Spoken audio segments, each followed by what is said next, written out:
Israel എന്ന ക്രൂരന്മാർക്ക് ഏതെങ്കിലും തരത്തിലുള്ള പ്രയാസം വരുമ്പോൾ ഈ ശ്രീജിത്ത് പണിക്കരെ പോലെയുള്ള ആളുകൾക്ക് വലിയ ബേജാറുണ്ടല്ലോ. ഗാസയിലെ ജനങ്ങളെ ഷീൽഡാക്കി വെക്കുന്നതും ഹമാസ് തന്നെയാണ്. അല്ല നോക്കൂ, ഇസ്രായേൽ എന്ന് പറയുന്നത് ഒരു സ്വതന്ത്ര പരമാധികാര രാജ്യമാണ് ഷാക്കിർ. ഹമാസ് എന്ന് പറയുന്നത് ഒരു ഡെസിഗ്നേറ്റഡ് ടെററിസ്റ്റ് ഓർഗനൈസേഷൻ. അങ്ങ് എന്നെ കുറിച്ച് പറഞ്ഞപ്പോ ഞാൻ മിണ്ടാതിരുന്നാണ് ഷാക്കിർ. ആ ഒരു ജനാധിപത്യ മര്യാദ കണ്ടോ? അങ്ങ് എന്നെ കുറിച്ച് പറഞ്ഞ സമയത്ത് വേണമെങ്കിൽ എനിക്ക് വിവരം ഉണ്ടാക്കാമായിരുന്നു. അല്ലല്ല കുറച്ച് പൗരബോധം കാണിക്കാം.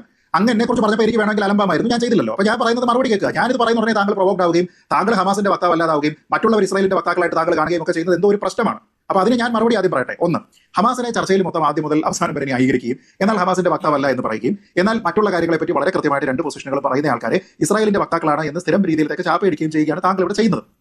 ഹമാസിനെ പിന്തുണയ്ക്കുന്നതിൽ എന്തെങ്കിലും പ്രശ്നമുണ്ടോ എന്ന് താങ്കൾക്ക് ഉള്ളിന്റെ ഉള്ളിൽ തോന്നുന്നതുകൊണ്ടായിരിക്കും ചിലപ്പോൾ അവരുടെ പ്രതിനിധി അല്ല, അല്ലെങ്കിൽ അവർക്ക് വേണ്ടി അല്ല വാദിക്കുന്നത് എന്ന് പറയുന്നത്. പക്ഷേ ഞാൻ പറയുന്നത് നമ്മുടെ രാജ്യം ഓപ്പറേഷൻ സിന്ദൂറും പഹൽഗാം അറ്റാക്കും നേരിട്ടുള്ളത് കൊണ്ട് ഒരു സ്വതന്ത്ര പരമാധികാര രാജ്യത്തിനെ സംബന്ധിച്ചിടത്തോളം അതിന്റെ ഏറ്റവും പ്രധാനപ്പെട്ട പ്രതിജ്ഞാബദ്ധമായിട്ടുള്ള ചുമതല അതിന്റെ ബൗണ്ടറി സംരക്ഷിക്കും.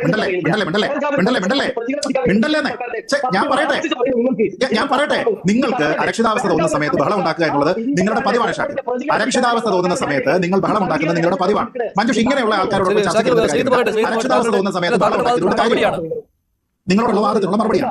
നോക്കൂ, ഇന്ത്യ എന്ന് പറയുന്ന സ്വതന്ത്ര പരമാധികാര രാജ്യത്തെ ഞാൻ ഈ തീവ്രവാദികളെ പറ്റി പറയുമ്പോൾ ഷാക്കിറിന് എന്താ പൊള്ളുന്ന എന്തിനാ? ഇന്ത്യയെ ആക്രമിച്ച തീവ്രവാദികളെ പറ്റി പറയുമ്പോൾ എന്നെ എന്തിനാ തടസ്സപ്പെടുന്നത്? നമ്മൾ രണ്ടും ഇന്ത്യക്കാരല്ലേ?